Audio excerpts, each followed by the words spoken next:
সারাত আবার জ্বালাইবো। এটা ঢঙ্কার সময়, তাই না?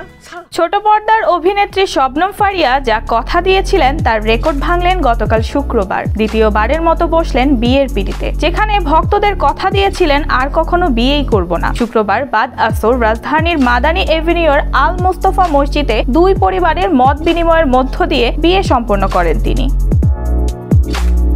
তার আগে গত বৃহস্পতিবার দুপুরে ঘরোয়া আয়োজনে সম্পূর্ণ হয় তার মেহেদি অনুষ্ঠান। তার হাতে মেহেদি আর্ট করেছেন দেশের সুনামধন্য একজন হেনা আর্টিস্ট।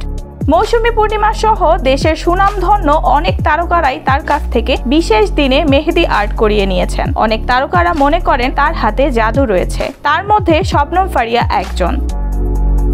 তবে কে এই মেহেদি আর্টিস্ট, কি তার পরিচয়? সুনামধন্য এই মেহেদি আর্টিস্টের নাম জান্নাতুল ফেরদৌস নেহা। 18 বছর ধরে প্রায় অসংখ্য তারকার হাতে মেহেদি আর্ট করেছেন এই আর্টিস্ট। তার নিজস্ব একটি ফেসবুক পেজও রয়েছে যার নাম নেহাজ মেহেদি ডিজাইন।